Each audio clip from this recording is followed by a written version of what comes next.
Olá, bom dia. Você vai ver no Câmara hoje a retomada dos trabalhos após o recesso parlamentar. A votação em segundo turno da reforma da Previdência marca toda a movimentação política da semana aqui em Brasília. O texto depende mais uma vez da aprovação de pelo menos 308 deputados para seguir para o Senado. Ao vivo, as apostas dos deputados para as negociações em torno das alterações nas regras de aposentadoria dos brasileiros. Do Salão Verde, Carol Nogueira. Os deputados que são a favor da reforma apostam na retomada da discussão hoje e no término da votação em segundo turno ainda essa semana. Mas a oposição garante que vai apresentar os 9 destaques a que tem direito para tentar modificar o texto. Os destaques das comissões com Mariana Prischitski. Outro tema que pode avançar no segundo semestre é a reforma tributária. A comissão especial já foi instalada e pode votar relatório final em outubro. 6 ministros são esperados esta semana aqui na Câmara para debater temas das pastas de meio ambiente, ciência e tecnologia, saúde, agricultura, relações exteriores e de minas e energia. A medida provisória da liberdade econômica enviada pelo governo e que propõe incentivos para facilitar a vida das empresas no país, mas que levanta críticas sobre os itens que atingem regras trabalhistas. Hoje é terça-feira, dia 6 de agosto. Agora aqui em Brasília, 8 horas e 49 minutos. O Câmara hoje já está no ar.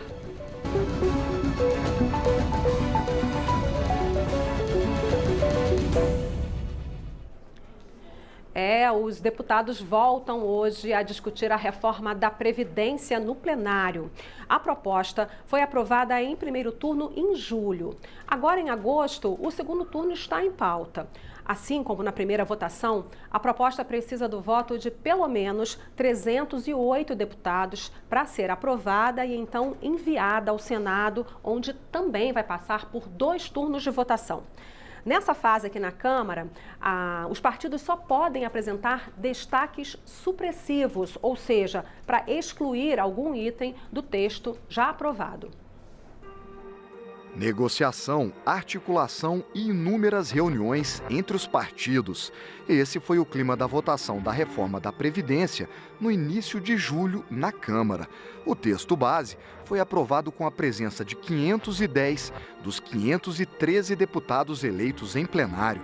Foram 379 votos a favor e 131 contra. Em seguida, foram discutidos os pedidos de alteração ao texto, novas reuniões entre os partidos para estudar as reivindicações de diversas categorias. Na votação, os pedidos de professores, policiais e da bancada feminina foram aprovados, com mudanças na regra de transição. Com o primeiro turno concluído em uma sexta à noite, a presença dos deputados em plenário começou a diminuir e foi feita uma pausa. Início de agosto, a reforma da Previdência está novamente em análise no plenário da Câmara, desta vez para votação em segundo turno. Como se trata de uma proposta de emenda à Constituição, são necessários pelo menos 308 votos para que o texto seja aprovado. Para os parlamentares favoráveis à reforma, o debate foi aprofundado no primeiro semestre, o que deve facilitar a aprovação da proposta no segundo turno. Ela é bem mais otimista. Por quê? Nós debatemos esse assunto da Previdência com muitos detalhes na CCJ. Depois da CCJ foi para a comissão especial, houve um grande debate com a sociedade civil organizada, depois para o plenário e votamos a matéria em primeiro turno. Quero crer que depois dessa votação muito significativa do primeiro turno, a gente não deva ter baixas e deva ter tranquilidade para aprovar o segundo turno no dia 6 de agosto. Para os deputados contrários à reforma, a estratégia é ampliar ainda mais o debate no Congresso. Assim, seria possível novas modificações no texto, tanto na Câmara no segundo turno, como na análise da proposta no Senado. Julho é um período de desmobilização na sociedade brasileira. E as mobilizações eram principalmente da área de educação, 15 de maio, 30 de maio e 14 de junho. Eu creio que em agosto retornará uma sociedade mais questionadora, mais mobilizada e mais crítica. E acho que nós teremos que tentar diminuir danos dessa reforma, que é uma reforma errada e covarde. O presidente da Câmara trabalha para manter o quórum de deputados atingido na votação em primeiro turno. 510 deputados estiveram no plenário para votar a reforma em julho. Eu acho que a Câmara vota 6, 7 e 8, dia 8 encaminha para o Senado. É o que a gente espera, nós estamos trabalhando para isso, né? Agora precisamos trabalhar, não pode errar no quórum, não pode errar nos destaques. Desde 91, quando a gente tem os dados de todas as votações, essa foi a votação legislativa com o maior quórum da história. A gente só perde para o impeachment e para a posse dos deputados para eleição para presidente da Câmara. Mas votação de uma emenda constitucional, de um projeto de lei, esse foi o do maior quórum da história. Foi um bom resultado. As mudanças aprovadas até agora nas regras de aposentadoria aumentam o tempo para se aposentar, limitam o benefício à média de todos os salários, elevam as alíquotas de contribuição para quem ganha acima do teto do INSS e estabelecem regras de transição para os atuais assalariados. Vamos ver então essas regras na reforma da Previdência até esse momento? De acordo com o texto aprovado pela Câmara dos Deputados, agora existe uma idade mínima para aposentadoria, que é de 62 anos para as mulheres e de 65 para os homens. A idade terá de ser combinada com um tempo mínimo de contribuição, de 15 anos para mulheres e homens. Quem já está trabalhando vai poder escolher uma das chamadas regras de transição. Na principal delas, a condição vai ser a mulher completar 30 anos de contribuição e o homem 35.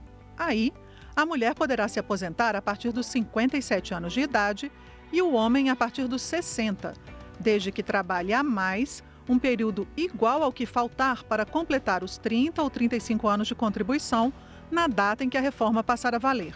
Ou seja, se estiver faltando um ano para se aposentar, na nova regra você terá de trabalhar 2 anos. A reforma também muda o que você paga para o INSS.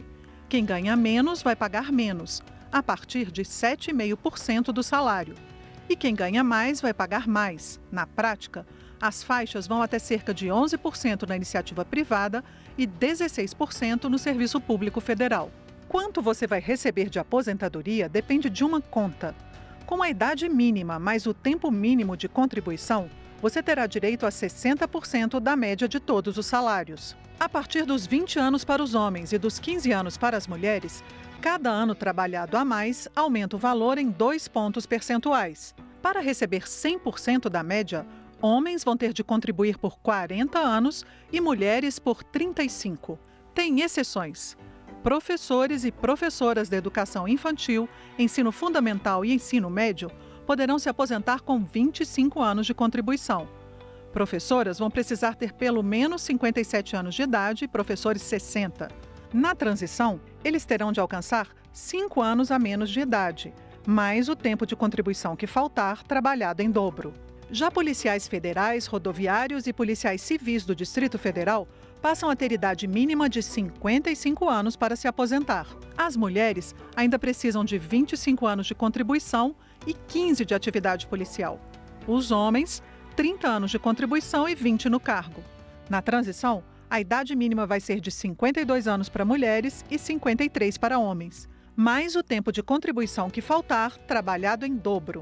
A reforma também trata da pensão, que esposa, esposo ou filhos menores recebem em caso de morte da pessoa que contribuía para a Previdência. A pensão passa a ser de 50% da média dos salários ou de 50% do valor da aposentadoria que a pessoa recebia, mais 10% por dependente até o limite de 100%. Mas não pode ser menor do que o salário mínimo, se o pensionista não tiver outra renda formal. O BPC, benefício que é pago a idosos muito pobres e a pessoas com deficiência, não mudou. A aposentadoria dos trabalhadores rurais também não. O texto aprovado pelos deputados não vale para os servidores públicos dos estados, como a maioria dos professores, os policiais militares e os bombeiros. Agora, esse texto precisa ser votado mais uma vez na Câmara e depois no Senado. O projeto que trata da aposentadoria dos militares das Forças Armadas ainda vai ser analisado pelos deputados. E o presidente da Câmara, deputado Rodrigo Maia, se reuniu ontem à noite com deputados favoráveis à reforma da Previdência, entre eles o relator da proposta, o deputado Samuel Moreira.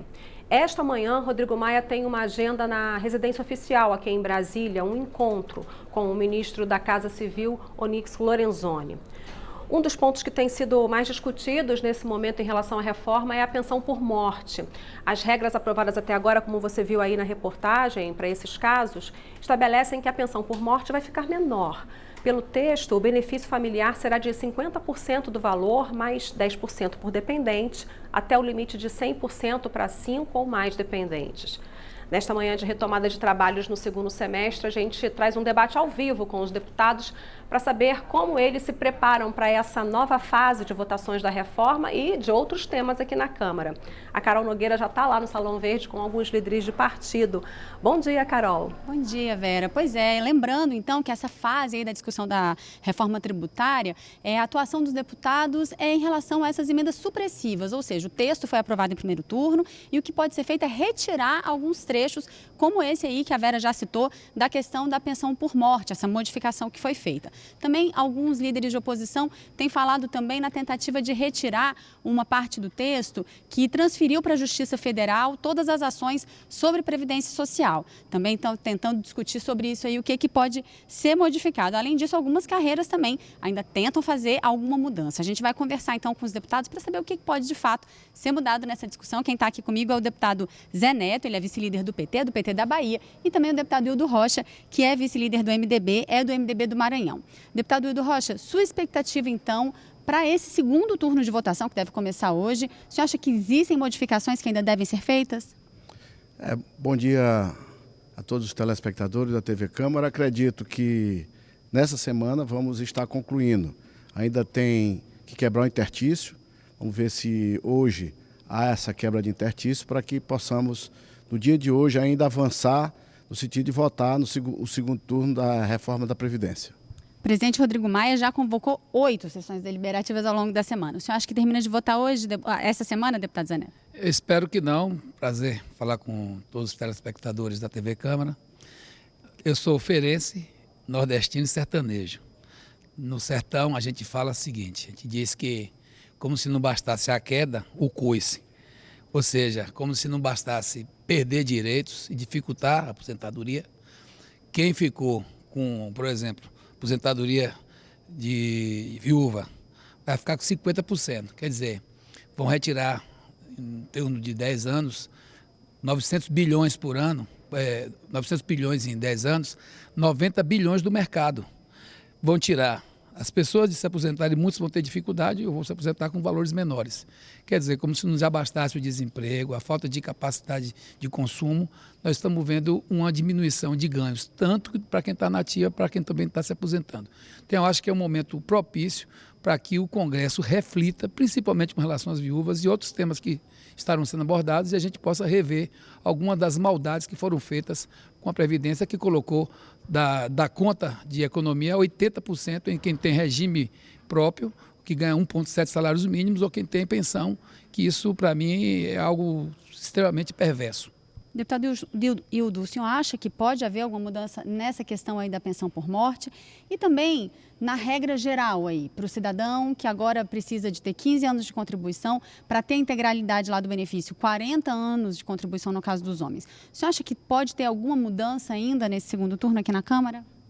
Já foram feitos os acordos necessários para que pudesse ser aprovado essa PEC. Foi retirada as mudanças que haviam no BPC, as mudanças que tinham também na aposentadoria rural e outras ações que foram feitas no sentido de fazer com que essa reforma seja justa, fazer com que essa reforma possa manter o instituto próprio, o instituto público de previdência, que é, no caso, o INSS. Então, para que possamos ter um regime que sobreviva, que pague os aposentados e os pensionistas, e lembrando que esse ano já foi necessário se pedir empréstimo para pagar parte dos aposentados que não iriam receber a partir do mês de setembro. No próximo mês, portanto, ficariam sem receber se nós não tivéssemos feito uma operação, e este Congresso aqui aprovou, inclusive por unanimidade, um empréstimo de 248 bilhões de reais, justamente para pagar déficit da Previdência.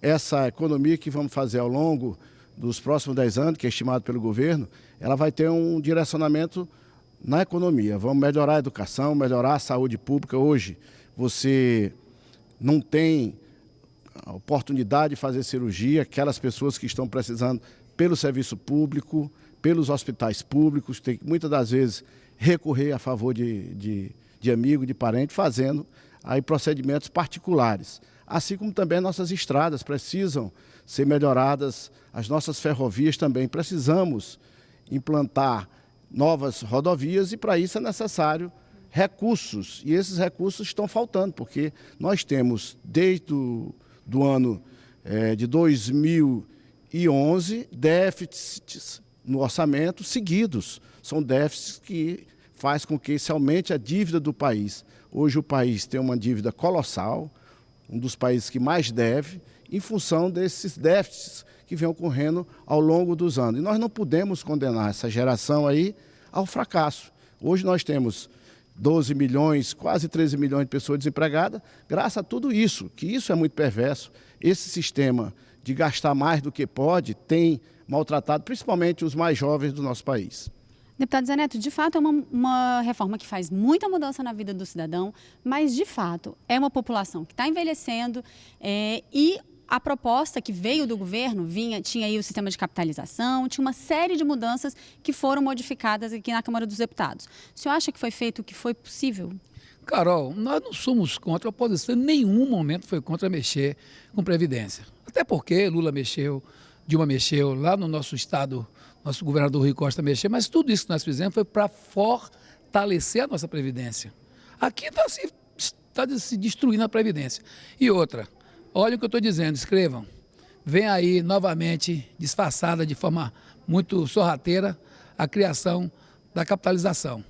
Isso é para atender interesse de banco, gente. Está aí o FGTS, tiraram o dinheiro da construção civil e aí possibilitar agora, inclusive, empréstimo, tendo como garantia o FGTS. Querem o quê? Querem atender interesses de bancos. Olha, essa reforma, ela pegou o pobre. Ela pegou quem consome lá embaixo. Quando eu vejo um comerciante, um empresário que nem sabe o que está falando, achando que está do lado dos ricos, e fica atrás de dizer que eu estou a favor de reforma, não sabe o que está dizendo. Essa reforma quebra o consumo no país, tira 90 bilhões de dentro do consumo, está para Brasília. E o do meu amigo, que eu gosto muito, ele está aqui dizendo que vai botar na educação, na saúde. Então vai ter que ter outra medida constitucional, porque lá com o Temer, vocês lembram que congelaram. Como é que vai mexer? Vai mexer nada. Congelaram tudo, ninguém sabe o que vai ser feito com esse dinheiro. O governo, inclusive, eu vi de um empresário aqui importante nesses setores organizados que disse que o Guedes disse para ele, está aqui no meu bolso. Depois que a gente fizer tudo, eu converso com você para ver como é que a gente vai gastar o dinheiro que economizar.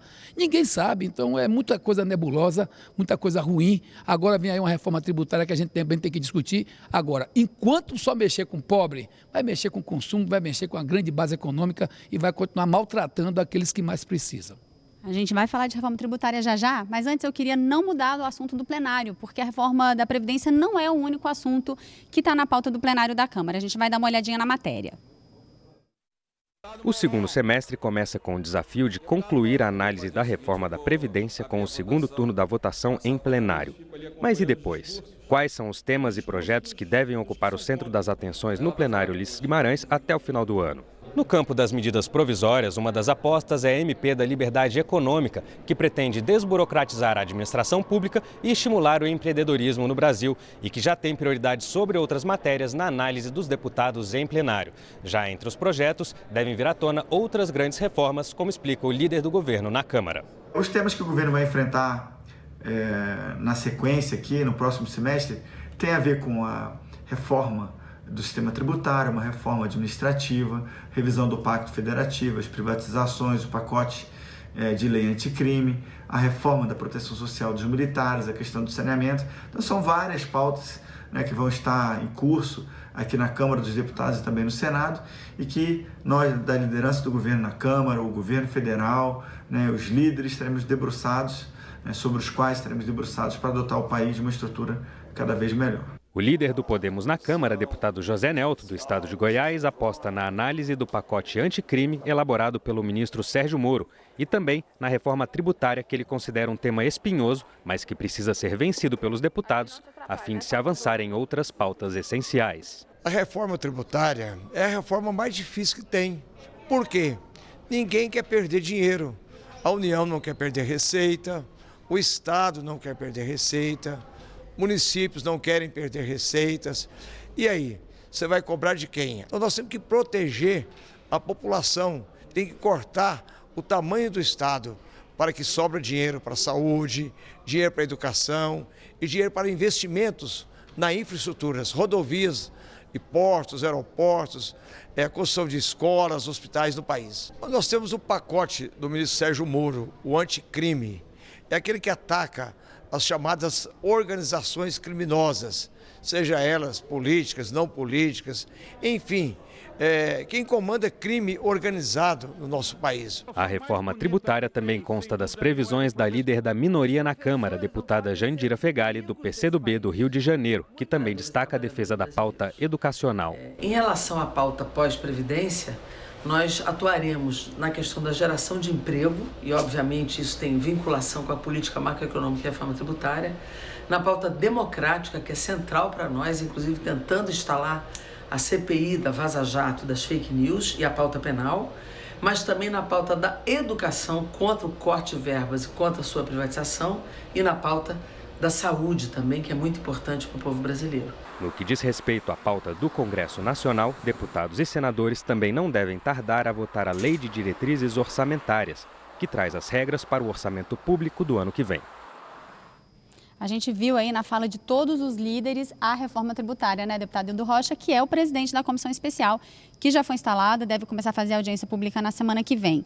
Deputado, o que a gente está chamando, porque reforma tributária é uma palavra, é um nome bem genérico, né? A gente está agora falando de uma reforma que vai atingir o que a gente paga, o que os brasileiros pagam na hora que eles compram produtos, na hora que eles contratam serviços. É isso que vai mudar? Exatamente. Nós vamos estar trabalhando os impostos que incidem sobre o consumo. São os impostos indiretos, é aquele que tem a maior carga tributária no Brasil hoje.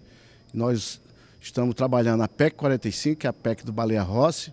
Para isso foi instalada a comissão especial, já houve eleição e a partir da próxima semana, na terça-feira, nós já vamos iniciar os trabalhos. Ouvi inicialmente o autor da PEC, que é o Baleia Rossi, e também um dos mentores, um dos autores da ideia do IBS, que é o Imposto sobre Operação de Bens e Serviços, que é o Bernard Api, que coordena o CECIF.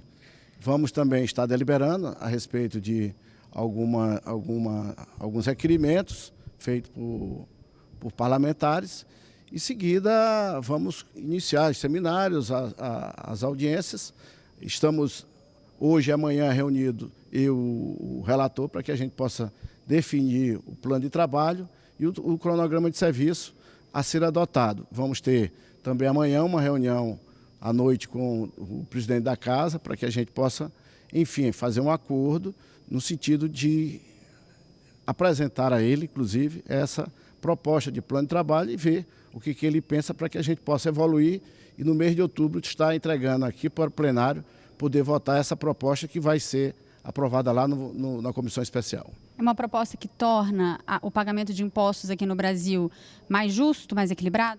Muito mais justo, você vai conseguir diminuir a regressividade, você vai simplificar, que o espírito dessa proposta é a simplificação.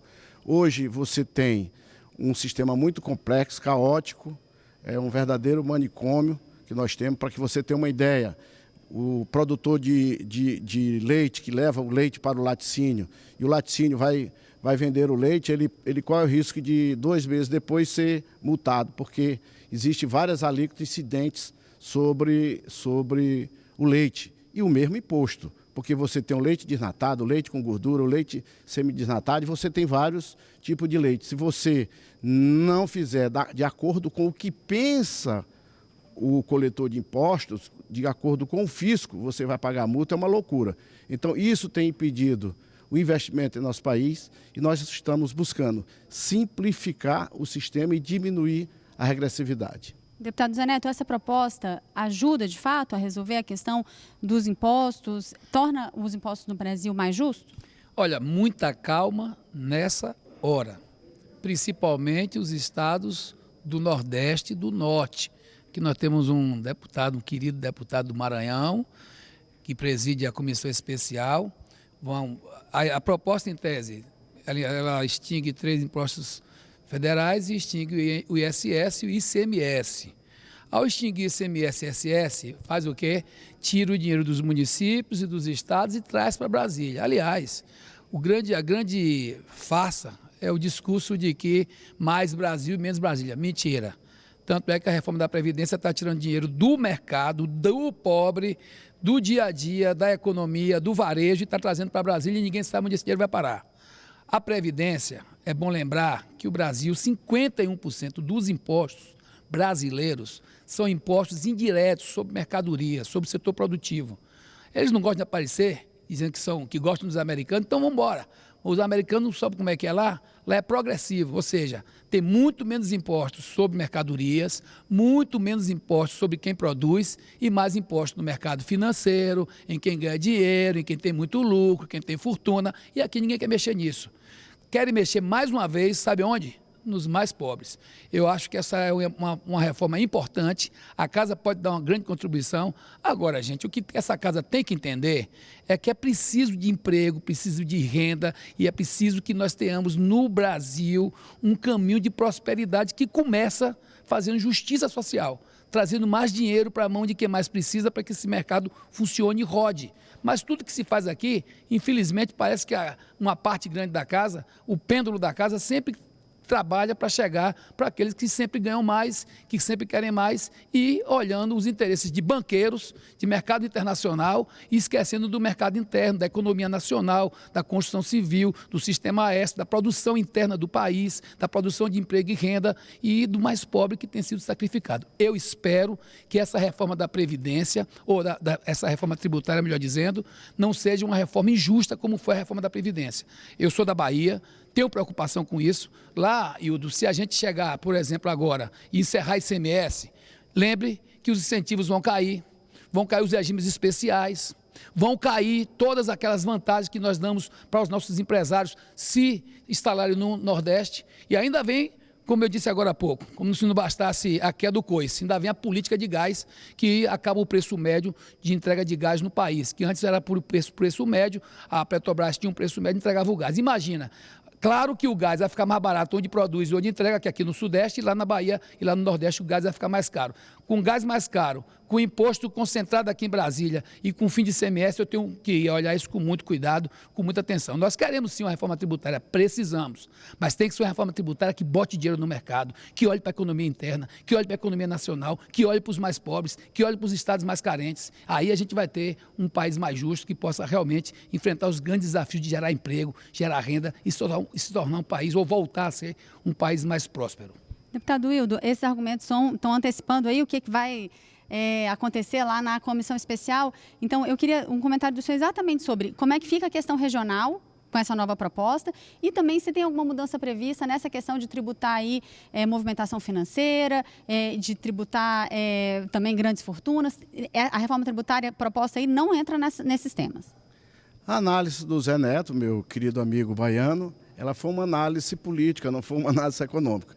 Os próprios governadores do Nordeste, inclusive da Bahia, através dos seus secretários, já declararam apoio ao novo sistema de IVA, que é esse imposto que junta vários tributos, entre eles os 3 federais que ele citou, que é a COFINS, o IPI e também o PIS, além dos outros entes, que é o ICMS e o ISS. Os próprios secretários já demonstraram ser favoráveis a isso, até porque é o melhor para o Brasil. O próprio ICMS já, digamos assim, já está ultrapassado, já não tem mais como se trabalhar com ele para arrecadar tributo. Até que foi um erro, tanto um erro lá no passado, em 65, quando ele foi criado, porque é um imposto sobre um IVA, como se fosse um IVA estadual, sendo que o Brasil é uma federação. E país nenhum do mundo tem um modelo igual a esse nosso, que você tem um imposto sobre o consumo, quando circula a mercadoria, estadual tendo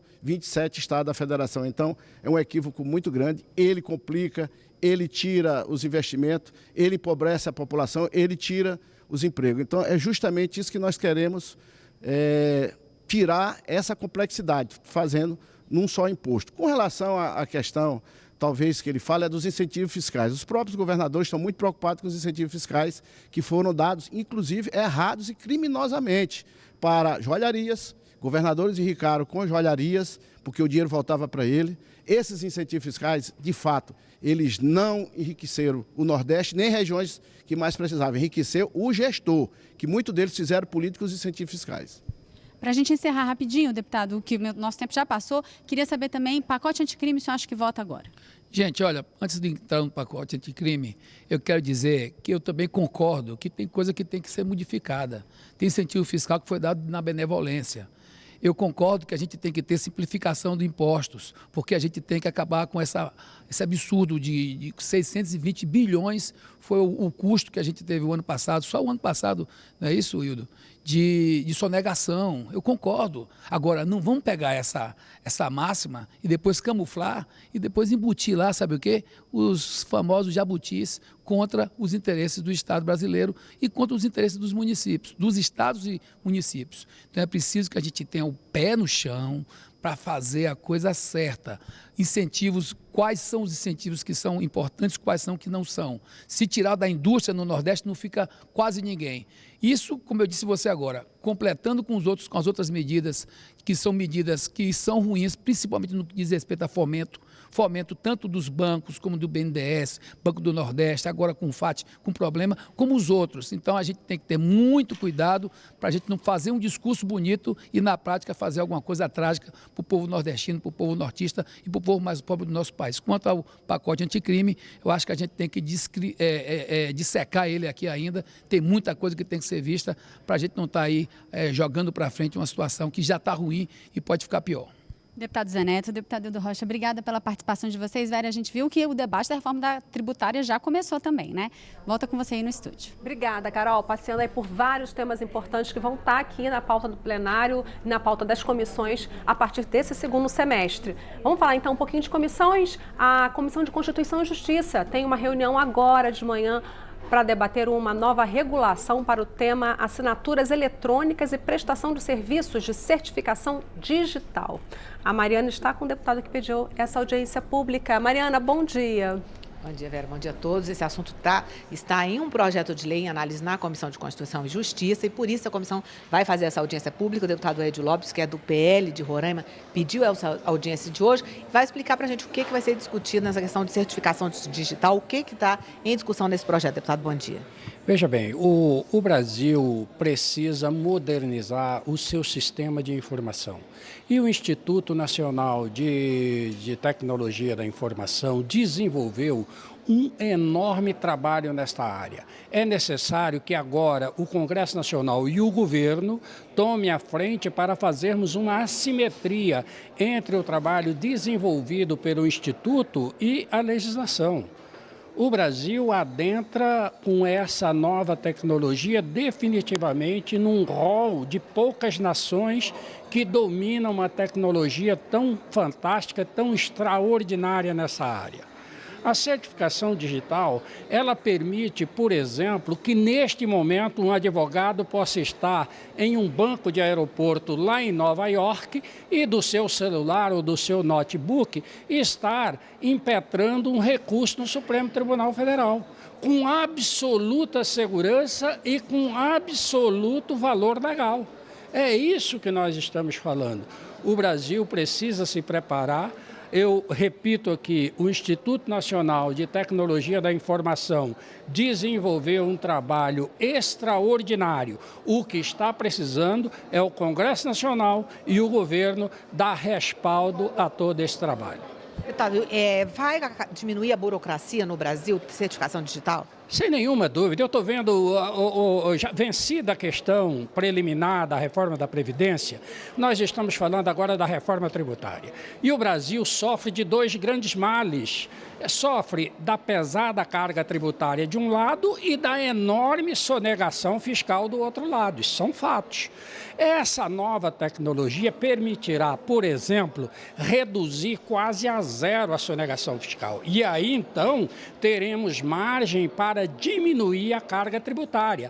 Eu dou um exemplo simples aqui. Vamos pegar, por exemplo, uma grande indústria no ramo da bebida.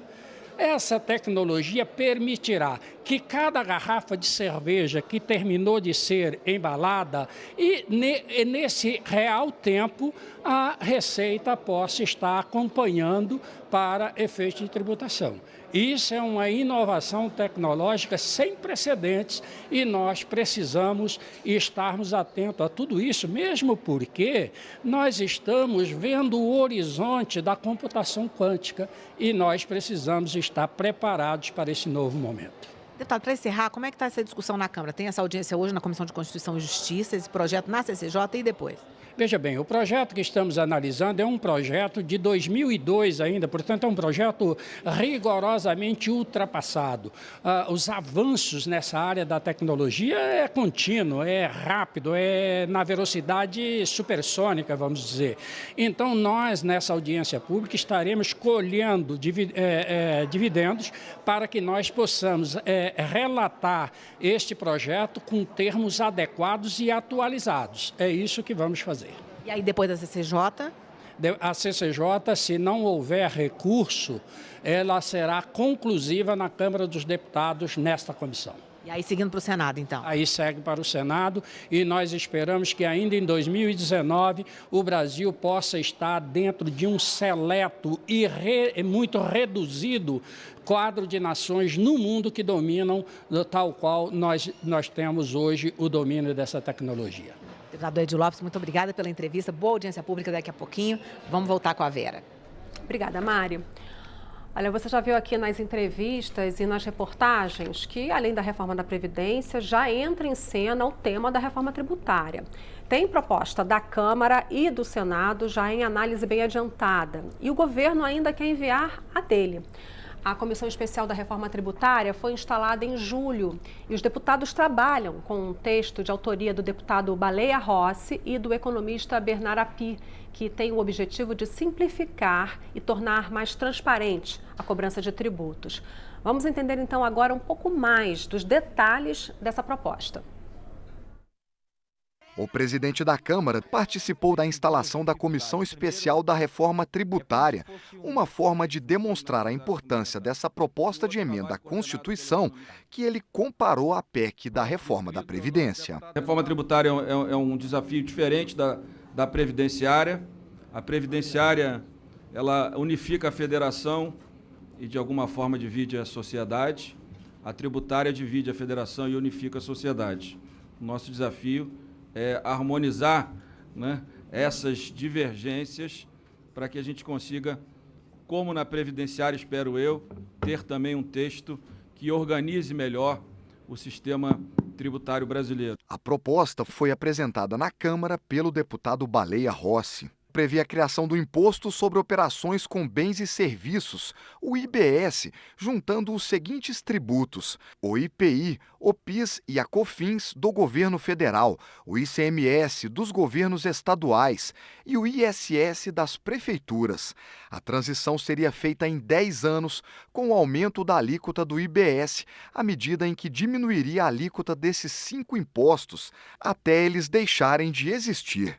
Também, pouco a pouco, num prazo de 50 anos, o IBS deixaria de ser cobrado no local de origem, ou seja, de produção, e passaria a ser pago totalmente no destino, ou seja, no local da venda do bem ou serviço.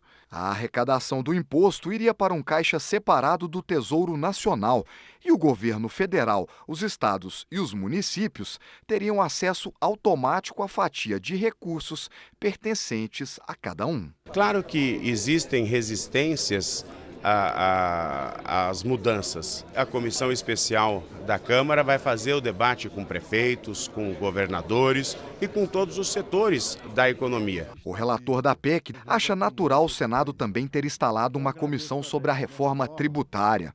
A proposta discutida pelos senadores terá como base uma PEC relatada pelo ex-deputado Luiz Carlos Rauli, que foi aprovada no ano passado por uma comissão especial da Câmara. Nós podemos fazer a nossa Constituição lá e o Senado fazer a deles, e nós vamos nos encontrar num bom termo. Olha, as mudanças na maneira como os tributos são cobrados e distribuídos é mesmo um tema que mobiliza deputados há muitos anos aqui na Câmara. O desafio é vencer os diferentes pontos de vista políticos sobre a melhor maneira de tornar o sistema mais moderno e igualitário. As mudanças também esbarram na difícil tarefa de equilibrar os interesses dos entes da federação na arrecadação dos impostos. Em meio à crise, a União, estados e municípios dependem cada vez mais de ajustes nas contas para conseguir aí sair do vermelho. Por isso, a reforma tributária é vista com tanto interesse e pode mexer muito aí no seu bolso. Como se fosse uma casa, o Estado brasileiro tem contas a pagar. Precisa de dinheiro para educação, saúde, segurança e muito mais. Esse valor vem da arrecadação de impostos, taxas cobradas toda vez que compramos comida, remédios e gasolina, ou quando recebemos nosso salário. Também tem imposto para quem tem carro ou casa própria. São vários tipos de tributos. Alguns vão para cobrir os gastos da União, outros para os estados. E também existem os dos municípios. Tudo isso forma o sistema tributário do país. O Congresso Nacional discute mudanças no sistema há pelo menos 25 anos. Nós temos uma grande complexidade, diversos impostos federais, impostos estaduais, municipais. Segundo estudos, inclusive, do Banco Mundial, nós temos aí um número ainda excessivo de horas gasto pelos contribuintes para poder cumprir suas obrigações fiscais. Agora, uma proposta de emenda à Constituição em análise na Câmara pretende simplificar o sistema. A proposta acaba com 5 tributos, o IPI, PIS e COFINS, que são federais, além do ICMS estadual e do ISS, que é municipal. No lugar dos 5, um só, o IBS, Imposto sobre Operações com Bens e Serviços, de competência de municípios, estados e União. Para essa ideia ter apoio suficiente no Congresso, os envolvidos precisam estar satisfeitos com a divisão do dinheiro. Outras reformas tributárias não foram para frente justamente por conta da oposição de governadores. Desta vez, os estados reconhecem que é preciso mudar as regras do jogo. Os secretários de Fazenda dos estados já têm sugestões de mudanças. Uma delas, a criação de um comitê gestor com representantes de estados e municípios para definir as alíquotas do IBS. Pela primeira vez, nós estamos tendo essa unanimidade, não é, em vários pontos, e a ideia é exatamente permanecer com essa unanimidade para termos mais força no Congresso Nacional para aprovar esses pontos que são cruciais ou são muito importantes para a autonomia dos estados, sem deixar de apoiar essa questão da simplificação tributária para destravar o crescimento econômico do país que nós reputamos.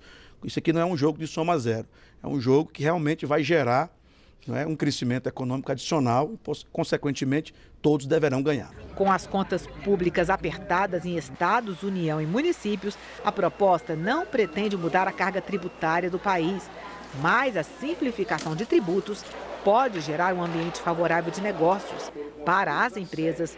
No final das contas, essa simplificação deve significar diminuição de custos. As empresas buscam uma redução do custo de apuração desses impostos. Nós temos muitas normas vigentes, alíquotas as mais variadas possível, prazos e datas de recolhimento também bastante variáveis. O fato gerador, a base de cálculo muda de tributo, às vezes o mesmo imposto tem mais de uma forma de ser apurado, dependendo da opção que você faça. Então nós temos um emaranhado tributário, uma cesta de coisas para colocar ali que custa muito caro para as empresas. A ideia do presidente da comissão especial que analisa a reforma tributária aqui na Câmara, deputado Hildo Rocha, do MDB do Maranhão, é votar o texto na comissão em outubro. Depois, os 2 turnos de votação no plenário da Casa podem acontecer antes do final do ano. O Senado também analisa uma proposta de reforma tributária e o governo estuda enviar ao Congresso um novo texto. A reforma tributária está na pauta do dia no segundo semestre e há muito tempo não gera tanta convergência. E ontem, numa reunião aqui em Brasília, governo e legislativo voltaram a afirmar que a reforma tributária é mesmo prioridade neste segundo semestre. Quem tem as informações é a Mariana Prechitsky, né, Mariana, que está acompanhando esse assunto aí nesses últimos dias. Mariana, foi uma reunião importante, né, para marcar essa convergência que você estava falando aí na reportagem, que é tão importante, já que o tema demora muito tempo para avançar aqui na Câmara, né? Exatamente, uma reunião assim para dar a largada aos trabalhos do segundo semestre. Participaram da reunião o presidente da Câmara, deputado Rodrigo Maia, o presidente do Senado, Davi Alcolumbre, e o ministro da Economia, Paulo Guedes. Vamos ver como é que foi essa reunião ontem.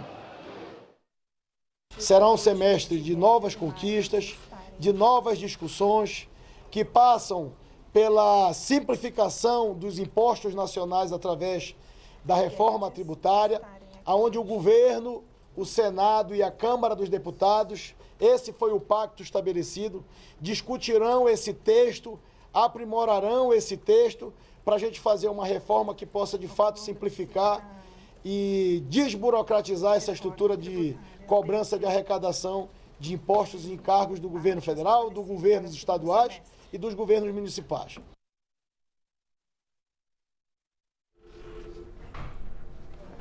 E a reforma tributária, então, como falou o deputado Hildo Rocha mais cedo no jornal, tem reunião interna marcada para hoje, amanhã, semana que vem tem reunião, começa a fazer audiência pública. A ideia da comissão especial é votar o texto em outubro e já seguir para o plenário. Agora nós vamos falar de assuntos que estão ligados ao corredor das comissões que acontecem agora de manhã. Por exemplo, a Comissão de Trabalho vai ter uma reunião importante, recebe o ministro Marcos Pontes, que é da Ciência, Tecnologia, Inovações e Comunicações, para prestar esclarecimentos sobre a intenção do governo federal de privatizar os Correios. Quem pediu essa reunião da comissão, a deputada Érica Cocai, do PT do Distrito Federal, vai explicar para a gente agora como é que vai ser e por que chamá-lo hoje. Deputada, bom dia. Bom dia. Nós queremos explicações do governo. Nós temos uma empresa, os Correios, que está presente em 100% dos municípios brasileiros.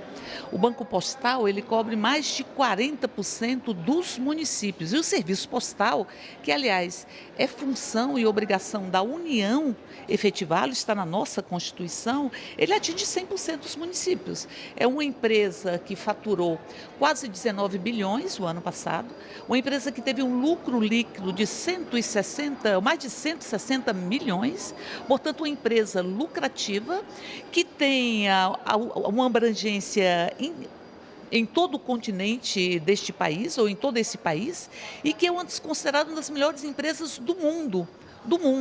O Correio tem um índice de eficácia que chega a 99%, ou seja, 99% de eficácia. E tem um trabalho das pessoas que estão nesta instituição e que a sustentam todos os dias, que faz com que ele se percorra uma distância equivalente a 17 voltas em toda a Terra.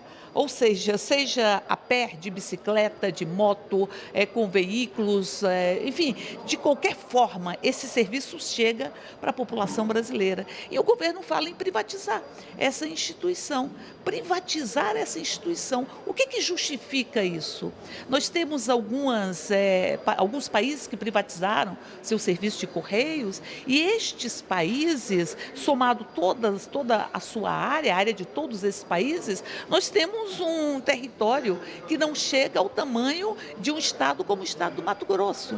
E nós temos 80% dos Correios em todo o mundo estatizados. Ou seja, isso é absolutamente inconsequente. É uma insensatez do governo querer privatizar essa instituição. Até porque nós temos só de repasse de dividendos do Correio para a União, nós temos um excesso, eu diria, para além do repasse de dividendos mínimos obrigatório, nós temos por volta de 7,5 bilhões que o Correio repassou nos últimos anos, para além do que deveria repassar para a própria União. E o governo quer privatizar. Nós temos uma tarifa para os serviços postais que é menor do que a média mundial.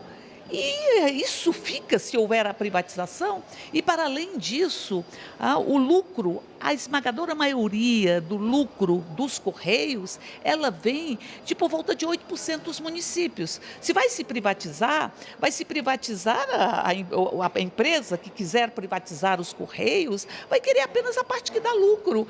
E um conjunto do país, e 92% dos municípios brasileiros que são assistidos hoje pelos Correios, eles ficarão como? Então, portanto, não tem nenhum sentido a privatização dos Correios. É preciso, para além disso, deixar a empresa continuar crescendo. A empresa tem crescido, a empresa tem se fortalecido e é preciso fazer com que ela continue neste fortalecimento. E, ao mesmo tempo, fazer com que a União se utilize dessa estrutura que é tão importante para o país, que tem 355 anos. Os Correios têm 355 anos. Não é uma empresa que chegou, que se construiu ontem, mas que a União possa fidelizar os serviços do próprio Correio, os serviços que não são exclusivos do Estado, que não são exclusivos dos Correios, que possam ser contratados pelo conjunto do governo na nossa empresa, que é do povo brasileiro. Não é à toa que os carteiros que correm esse país, cumprindo essa função tão importante para esta nação, carregam a bandeira do Brasil nos seus ombros, porque o Correio é soberania nacional e não pode sofrer este nível de ataque que não se justifica sobre nenhum prisma, não se justifica sob o ponto de vista dos resultados da empresa, sobre a excelência da qualidade do serviço que é prestado, sobre o seu dinamismo, sobre o seu gigantismo em nível internacional, inclusive. E é por isso que nós chamamos o ministro aqui. O ministro vai ter que explicar o que justifica a privatização dos Correios, que tenha sido anunciada pelo presidente da República. Eu diria que é mais uma insanidade. Esse presidente da República tem sido um propulsor de muitas insanidades no Brasil. Uma delas é a ameaça de privatização dos Correios. Deputada, a partir dessa audiência pública, o que a senhora pretende fazer? Nós vamos ver as explicações do ministro, nós vamos fazer este contraponto sobre o que representa esta empresa para o povo brasileiro, o que representa esta empresa para o desenvolvimento deste país, através de subsídio cruzado, inclusive. Se parte substancial do lucro vem de poucos municípios, este lucro ele serve para que o serviço chegue no conjunto dos municípios, o que não acontecerá se houver a privatização. E a partir deste diálogo com o ministro, que penso não está dentre os ministros terraplanistas deste governo, nós queremos proceder os encaminhamentos necessários para assegurar que os Correios continuem sendo do povo brasileiro. Deputada, rapidamente para encerrar, outros assuntos podem ser abordados na audiência pública, como o caso do INPE? Eu diria que o INPE é um verdadeiro escândalo. É muito difícil que nós não tenhamos este assunto hoje com o ministro. Aliás, nós tivemos, na pasta do ministro, nós tivemos 2 demissões que não se justificam. Uma foi do presidente dos Correios, que veio aqui defender a instituição, mostrar a importância dessa instituição e mostrar que, se for privatizada, o povo brasileiro perderá o serviço postal. E foi demitido. E, em seguida, o presidente do INPE, que foi forçado a ser exonerado, porque simplesmente disse o que está acontecendo nesse país, que é um desmatamento. Então, é um desrespeito ao INPE. Esse desrespeito ao INPE não pode ter o aval do parlamento. Portanto, creio eu que o ministro também terá que explicar o que aconteceu no INPE, para que nós possamos assegurar que este instrumento que o Brasil construiu, que tem uma validação internacional, inclusive vários prêmios internacionais, ele não seja vítima desse nível de ataque que está sofrendo por parte do presidente da República. É inadmissível o que nós estamos vivenciando. Me lembra muito Nelson Rodrigues quando dizia que o absurdo está perdendo a modéstia. Eu acho que o absurdo está perdendo a modéstia e creio que o ministro terá que explicar também a crise que foi criada pelo presidente da República no INPE. Ok, deputada Érica Cocai, obrigada pela entrevista, boa audiência pública. Essa audiência pública está lá no E-Democracia, quem quiser mandar pergunta, crítica, sugestão, entra lá em edemocracia.câmara.leg.br, em audiências previstas, e entra lá na audiência da Comissão do Trabalho. Vera. Obrigada, Mariana, deputada. E olha, 6 ministros são esperados esta semana aqui na Câmara. Além do ministro Marcos Pontes, da Ciência e Tecnologia, a maior parte dos ministros vem amanhã. O ministro das Relações Exteriores, Ernesto Araújo, foi convidado para debater com deputados da Comissão de Seguridade Social e Família. O ministro de Minas e Energia, Bento Albuquerque, é esperado para discutir o preço do óleo diesel também amanhã na Comissão de Viação e Transportes. No mesmo dia, Ricardo Salles, ministro do Meio Ambiente, é esperado numa reunião conjunta das comissões de Integração Nacional e de Meio Ambiente para explicar as mudanças que estão sendo desenhadas no Fundo Amazônia.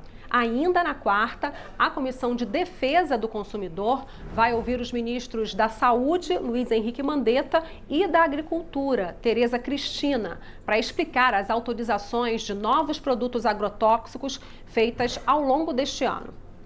E você viu que não é só de reforma da Previdência que vive o plenário neste mês, né?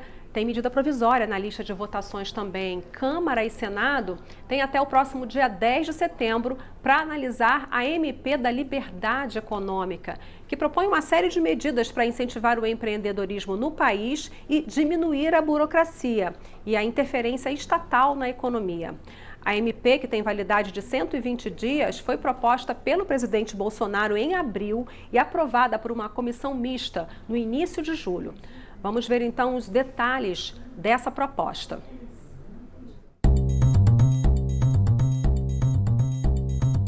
A MP 881 de 2019 está sendo chamada de Medida Provisória da Liberdade Econômica, porque propõe justamente uma série de medidas que visam impulsionar o empreendedorismo enquanto aliviam o peso do Estado na economia. A MP, editada pelo presidente Jair Bolsonaro, tinha originalmente 19 artigos, mas terminou com 53 depois de ter recebido mais de 300 emendas na comissão mista que analisou e aprovou o texto no início de julho.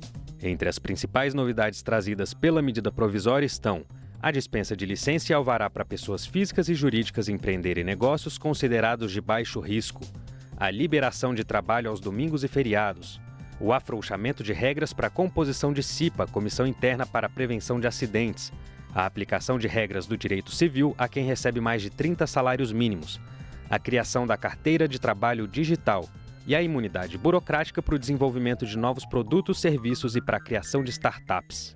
Para o relator da matéria na comissão mista que analisou a MP, deputado Jerônimo Gergen, do PP do Rio Grande do Sul, a aprovação da medida provisória representa um enorme avanço na desburocratização da economia e na geração de empregos. Nós temos hoje uma das principais leis que começa a nascer justamente para que o ambiente de trabalho perca o peso do Estado, impedindo que a gente gere emprego e renda nesse país. O Brasil vai diminuir em 100 países, 100 colocações dentro de um quadro de 180 países, e é um avanço importante dessa lei que tem uma perspectiva, com dados da SPE, Secretaria de Política Econômica, de atingir a geração de quase 4 milhões de empregos só pela desburocratização. O PT foi o único partido a votar contra a MP na comissão mista e o deputado Enio Verri explica o porquê. Ela não trata nada dos monopólios e oligopólios privados que não permitem que as micros e pequenas empresas sobrevivam.